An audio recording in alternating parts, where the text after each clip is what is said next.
There's approximately 13,000 people in Salisbury. Our daytime population is a lot higher because we have a mall, we have Valley Hospital, which is our source of concern, and we have 20 police officers and a working chief and 2 secretaries.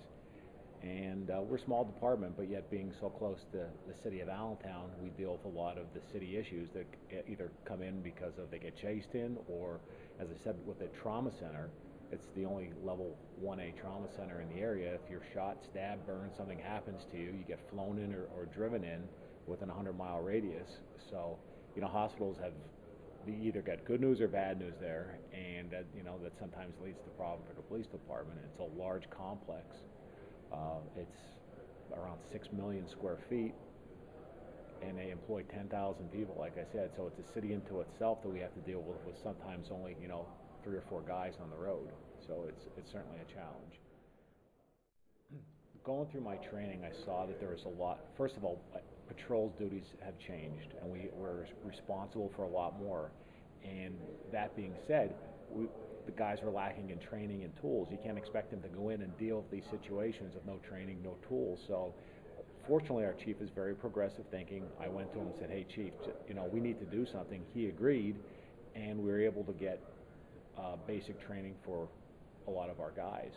And being a small agency, we have to make do with what we had, but the problems still have to be overcome that a large agency has. And by getting guys prepared for a first response, we were able to handle that. And part of that I saw, even in the training that they're giving police, is they weren't involving the community. And they have to expect what the police are going to do. And there's a big gap there. They thought we were going to do X when we're really doing Y. So to make things go a lot smoother, that's why we went out and did more of a community-based outreach to the facilities we know that there's going to be problems at.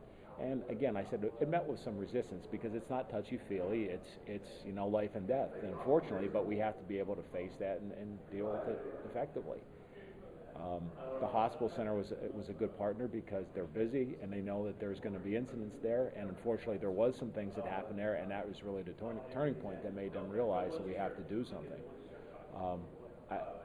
The point that I could show that makes I think a big difference in how police approach things to the fire department is, like I said, look at every public building you go into. There's panic bars, there's lighted exit signs, there's things that show that they did a good job educating. We don't have that, and there's a lot more police incidents that happen. So I think we have to get out there and as much as we have to train our guys, we have to train the community also.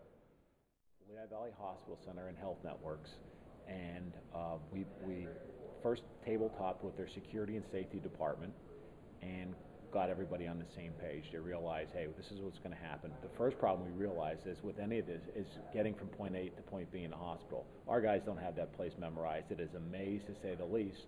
So we had to figure out a way, hey, how can security get us to maybe at least a safe and secure point that they could back out and then let us go in. So that was one thing we had to overcome.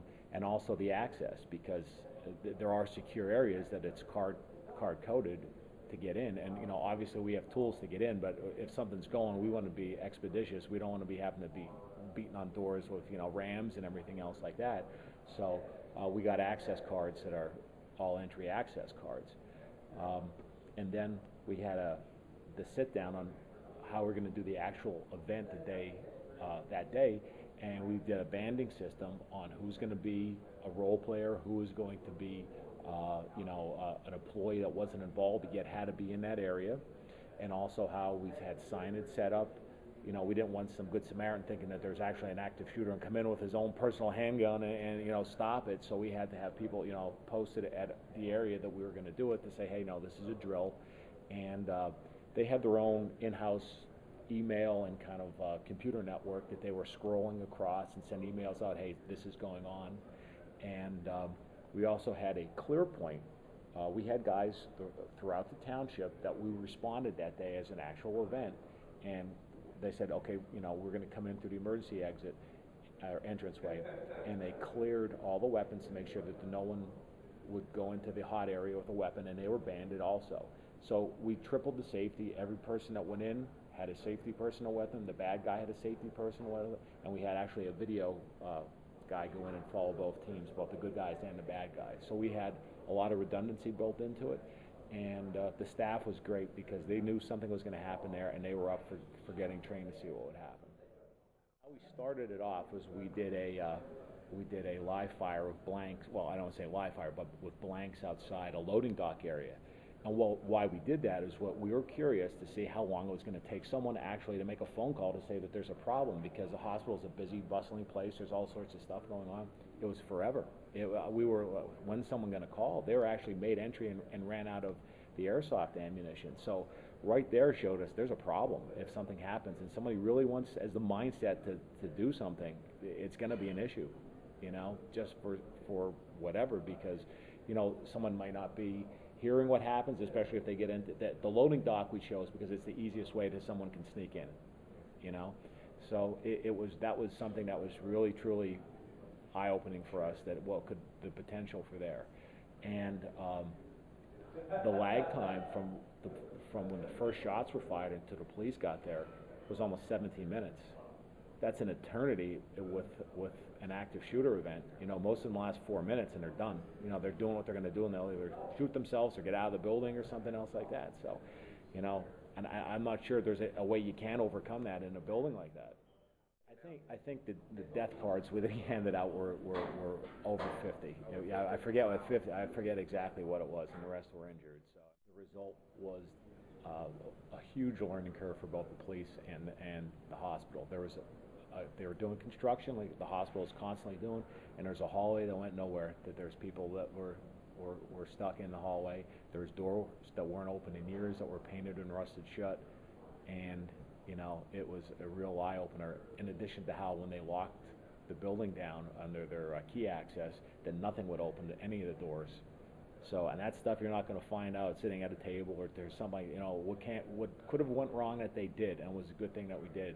Our guys, we lost our rear guard. We're supposed to keep a 360 when we're going in, so you have, a rear guard, nobody can sneak up behind you. One of the security guards actually got so into it, he ended up going into the back of the stick, and then our guys thought it was one of us, so they never even checked. So there's a security guard right in the middle of the thing going in, calling stuff out, until at one point we realized, like, hey, get out of here, But that's what is going to happen. You get tunnel vision. They realize they have a job to do, and it was interesting to see.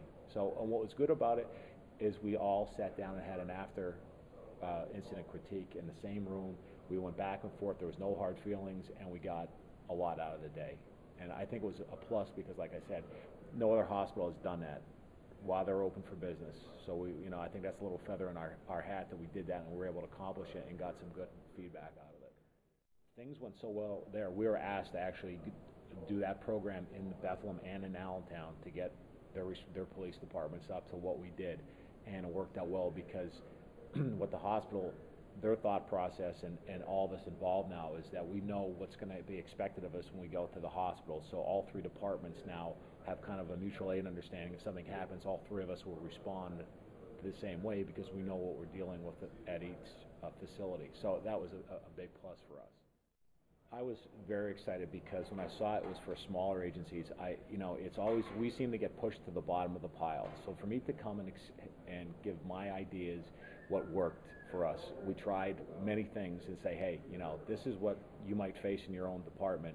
Limited guys, you're gonna, it was really striking. I went on the website of a lot of departments before I came here, and I saw, wow, we're very close in population, very close in numbers of officers, So for me to exchange the information that I did some research on, did some training on, and maybe they don't have to go through it, and I could help those guys through a bad situation, was real. It was very exciting that I was able to get here and do that, and hopefully someone benefited from me saying the stuff that I did. I really think that this is a great venue for small guys because we always seem to get the short end.